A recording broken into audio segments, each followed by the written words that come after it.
김성환 평론가, 양지열 변호사 자리했습니다. 오늘 첫 번째 주제 보겠습니다. 지난 74년에 인혁당 재건 사건, 군사정부가 정치인과 교수, 학생 등 수십여 명을 간첩으로 조작해서 그중에 8명은 사형이 확정되고 몇 시간 만에 사형을 집행했던 그 사건, 사상 초유의 사법 조작 사건이었죠. 재심 끝에 2008년에 법원이 살아남은 당시 피의자들에게 무죄 선고했고, 그런데 정부가 그때 받은 배상금을 돌려달라고 하고 있습니다. 무슨 이유인지 당사자 중에 한 분이시죠. 당시 15년형을 선고받았던 이창복 선생님 모셨습니다. 선생님 나와주셔서 고맙습니다. 사건, 인혁당 재건이 사건에 연루됐을 때가 몇 살쯤이십니까? 네, 36살로 기억하고 있습니다. 36살? 네. 네. 몇 년형 받으셨죠? 제가 보통 군법회의에서는 네. 20년을 선고받고요. 네.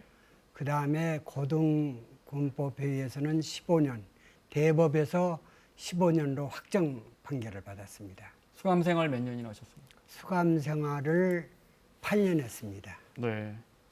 구체적인 건 잠시 후에 여쭤보겠습니다. 자, 인혁당 재건위 사건 저희가 이해를 돕기 위해서 영상으로 준비했습니다.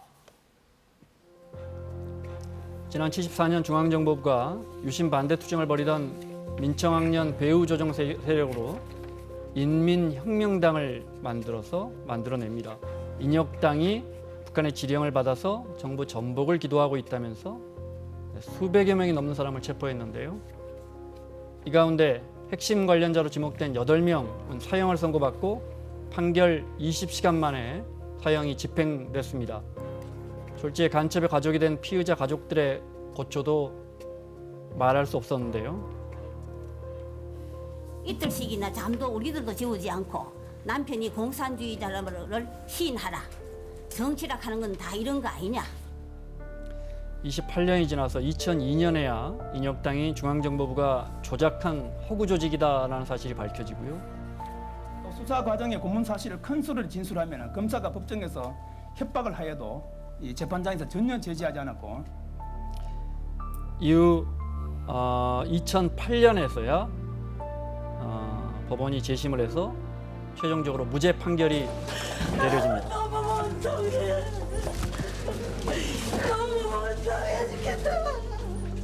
무죄로 되는 사람을 죽임을 당했으니 안 억울해요. 진짜 오남이를 두르고 죽고 싶었지만 남편의 넋을 달래기 위해서는 내가 억지로라도 살아야 되겠다. 여기까지 보겠습니다. 우리 사법부 역사상 가장 있어서는 안 되는 이른바 사법 살인으로 규정된 사건 아닙니까? 네, 지금 이제 화면에서 보신 것처럼 1974년에 있었던 것은 인혁당 재건이죠. 예, 네. 재건이 사건 다시 만들려고 했다, 인혁당을. 그러니까 1차 인혁당 사건부터 사실은 조작돼 있었던 겁니다. 네. 그게 1964년이었는데요. 당시 한일 청구권 협정 문제로 대학생들이 대규모 시위를 벌이니까 그때 중앙정보부가 인혁당이라고 하는 가공의 어떤 당을 만들어냅니다. 그래서 당시에 사법 처리를 하려고 했는데 그때 공안부 검사들조차도 이게 고문 조작에 의한 것이다. 그리고 증거가 명확하지 않다고 해서 기소를 거부합니다. 그래서 그때 그 수사했던 검사들이 줄줄이 옷 벗고 그랬었죠. 네, 4명이 거부를 해서 3명이 옷을 벗는 일까지 발생을 했는데 결국 뭐 대법원까지 가서도 그것도 이제 유죄 판결이 났는데요. 그러니까 74년 10년이 흘러서 네. 다시 또 이 사건을 끄집어내서 이걸 가지고 이제 민청학령 사건하고 연결을 하면서 배후에 인혁당이 있다 이렇게 된 겁니다. 그래서 이제 설명 나왔던 것처럼 75년도에 사형을 최종적으로 대법원이 선고를 하게 되는데 사형 선고한 지 정확하게는 18시간만. 네. 그러니까 4월 10일 날, 75년 4월 10일 날 사형을 곧바로 집행을 하게 됩니다. 그래서 국제 앰네스티에서 사법 살인이다 이런 비판 성명을 내고요. 국제 법학회에서 법학자회에서 사법 암흑의 날로 이 날을 또 지정하기도 네. 합니다. 40년도 더 넘은 일입니다. 처음에 잡아갈 때 뭐라고 하면서 잡아가던가요? 처음에 잡아갈 때 제가 이제 그때 당시에 도봉구 본동에 살았습니다.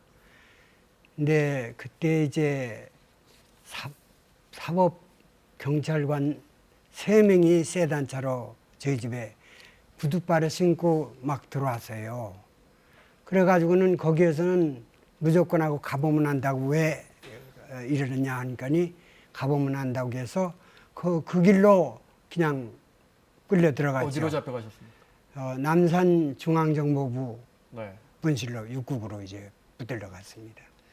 당시가 서울대 졸업하시고 네. 일본 유학을 준비하시던 때라고 들었습니다. 네, 당시 그렇습니다. 상황은 어떠셨어요? 네, 그렇습니다.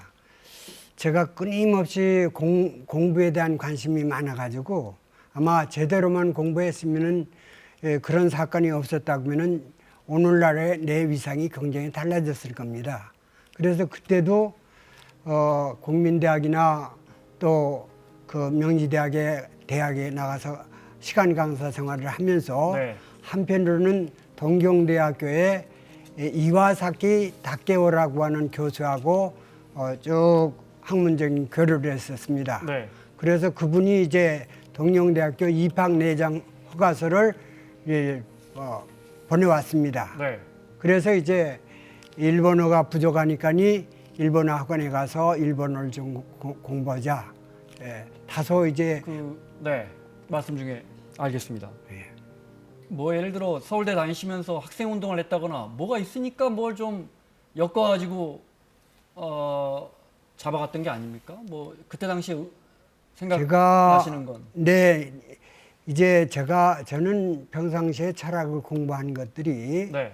정말로 자유민주주의 체계가 어떤 것인가 이념적으로 정립해야 될 것인가 그러한 이제 칸트 철학의 자유론에 대해서 공부를 했어요. 네.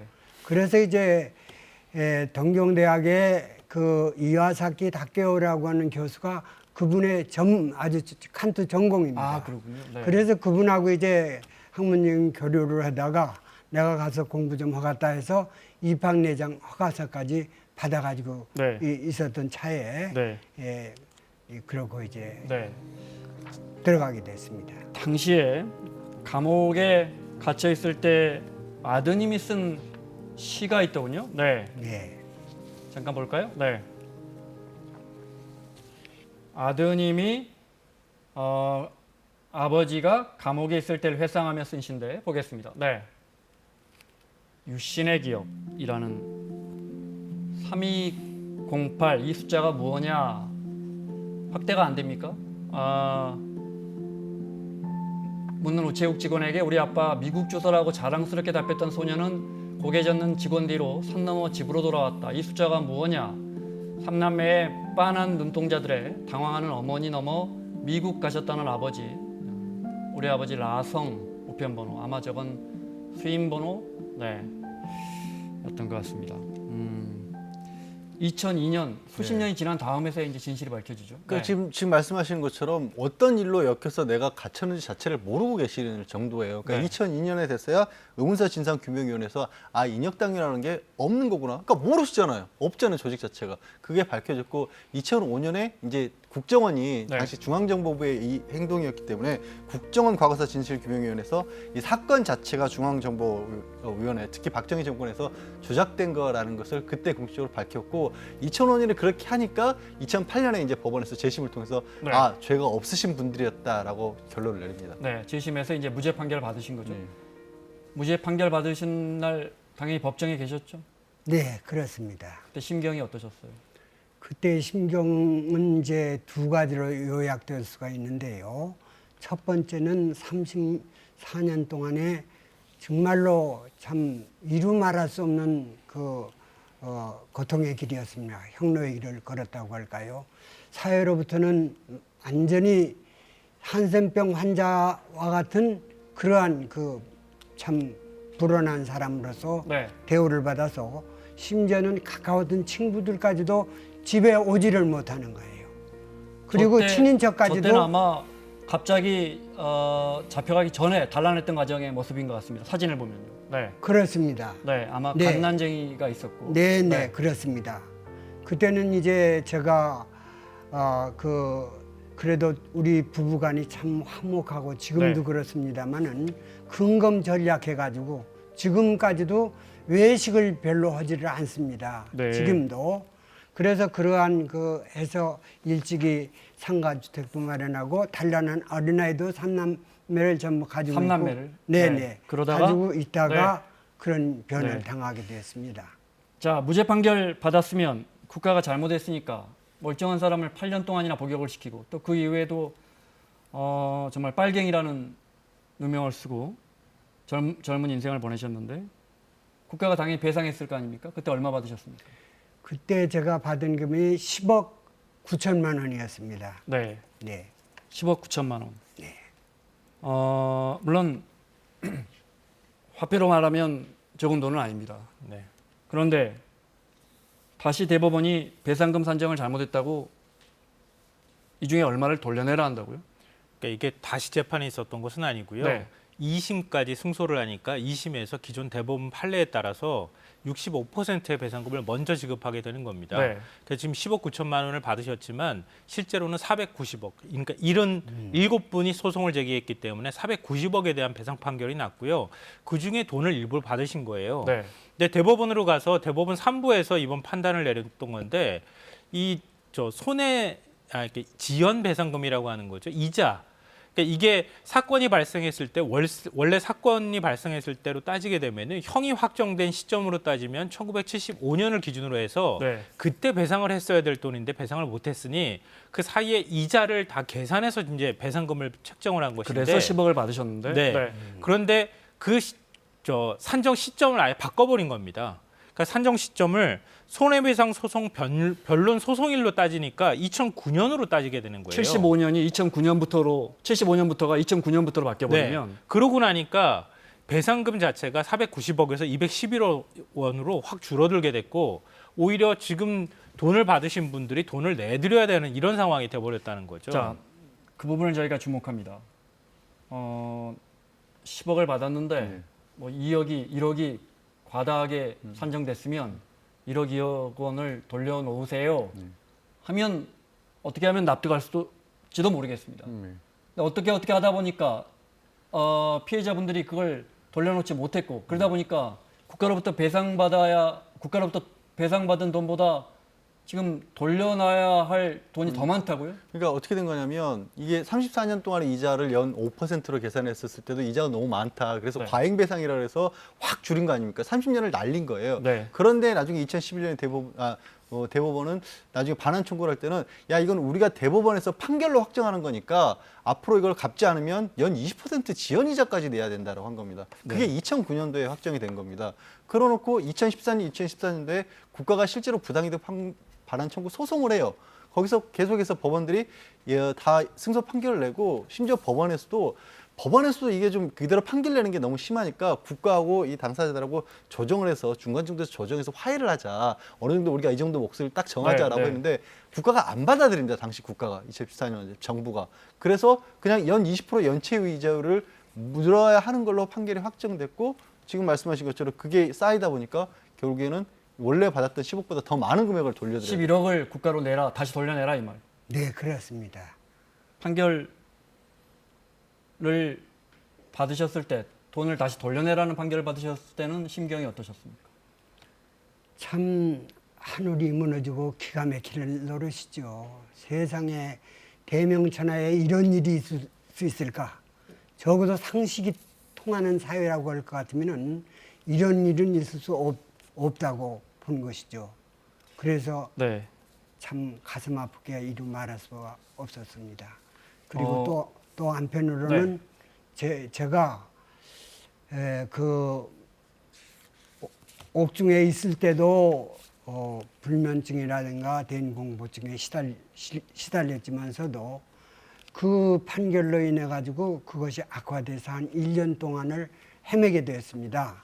죽지 못해서 이제 이러다가 내가 죽지 않을까 하는 1년 동안에 네. 그런 생각에서 분뚝 떠오르는 것이 내가 살아야지.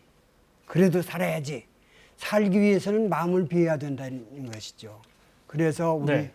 집사람의 손을 붙들고 등산을 하면서 마음을 비우고 그 사람들을 오히려 용서하자.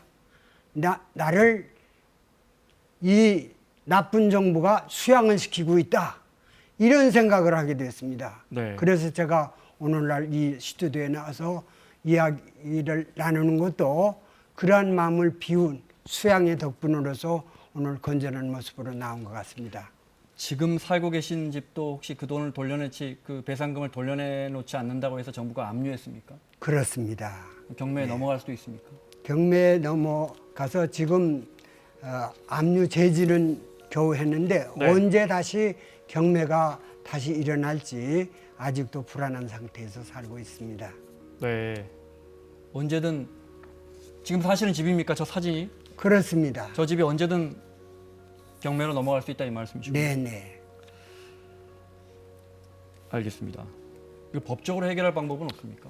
사실 뭐 여러 가지 방법들이 있습니다. 찾아볼 수 있는데 근데 지금 고령이시고 딱 간단하게 확정된 판결이니까 국가가 받을 돈을 포기하면 되는 겁니다. 이건 아주 단순하게 해야 돼요. 이건 법으로 가서 뭐 법률을 따지고 그럴 문제가 아니죠. 국가인권위에는 네. 사실은 그렇게 해달라고 정부에 권고를 하기도 했습니다. 다른 피해자분들도 비슷한 처지시겠네요, 다들. 네, 한 다섯, 여섯 분이 지금 저와 같은 처지에 몰려 있는 사람이 대부분 배상금 5억 얼마든 10억 얼마든 받으셨으면 상당 부분을 썼을 것이고 그보다 더 많은 지연 이자까지 붙여서 더 내놔라 그러면 누가 얼마나 그걸 내놓을 수 있겠습니까? 그렇습니다. 지금 전북 거리에 내몰릴 이러한 처지에 있으니까 네. 그래서 우리가 생각한 데는 나라다운 나라인가 이것이 지금 그런 생각이 심지어 자꾸만 드는 거예요. 김성환 평론가님 어떻게 보셨어요? 이건 해법을 찾기가 일종의 쉽지가 않습니다. 국가가 이분들이 8년만 옥고를 치른 게 아니고 나와서 또 13년인가 보호관찰 받으셨죠. 그렇죠. 12년 동안을 보호관찰 사실상 젊음을 서울대 나오셨지만 취업도 어려웠을 거고요, 당연히. 그렇습니다. 네. 30여 년 동안 국가의 폭력에 의해서 피해를 받은 거 아니겠습니까? 근데 피해 배상금이 그만큼이 된다는 것도 좀 납득이 안 되고요. 그러니까 그 피해 배상금을 받기 위해서 국가가 오히려 더 많은 돈을 내도록 만드는 것도 이해가 되지 않고 그동안의 피해라고 하는 것은 한 사람의 인생이 다 사라진 거나 마찬가지인데 그것을 국가가 단순히 법의 잣대로만 손해배상금 얼마로만 따지고 있다고 하는 것 자체가 굉장히 슬픈 일이라고 생각합니다. 알겠습니다. 시간 때문에 마무리해야겠는데 어르신이 갖고 오신 편지가 있습니다. 아내께서 저희 프로그램에 출연한다고 하시니까 메모를 해주셨던데 있군요. 우리 남편, 제가 이거 읽어드리는 걸로 마무리하겠습니다. 우리 남편 이창복은 36살에 붙잡혀가서 8년을 감옥에서 살고 나와서는 보호관찰 대상자로 12년을 창살 없는 감옥에 살았습니다. 이 나라 민주화를 위해 청춘과 가정을 다 바쳐 희생하고도 이해우는커녕 집마저 빼앗겨 거리로 내몰리고 있는 가련한 처지가 됐습니다. 문재인 대통령께서는 이 프로를 보시고 90을 바라보는 노부부들을 거리로 내몰지 말고 나라다운 나라에서 살 수 있도록 해주실 것을 눈물로 호소합니다. 라고 아내분께서 직접 저희에게 편지를 써주셨습니다. 하고 싶은 말씀 있으면 간단하게 하시겠습니까? 네. KBS 144건건에서 이와 같이 관심을 가지고 사회적인 약자를 위해서 이렇게 보도를 해주신 이 팀에 대해서 진심으로 감사를 드립니다.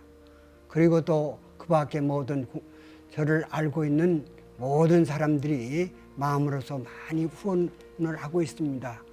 저렇게 어려움을 겪으면서도 동네 분네들이라든가 전부 그렇고 후원을 하고 있습니다.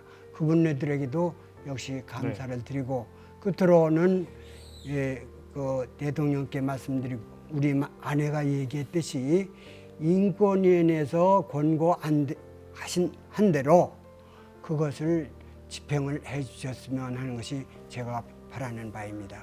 알겠습니다. 자, 이창복 선생님 오늘 나와주셔서 고맙습니다. 감사합니다. 양지열 변호사, 김성환 평론가와 함께하고 있습니다. 오늘 두 번째 주제 보겠습니다.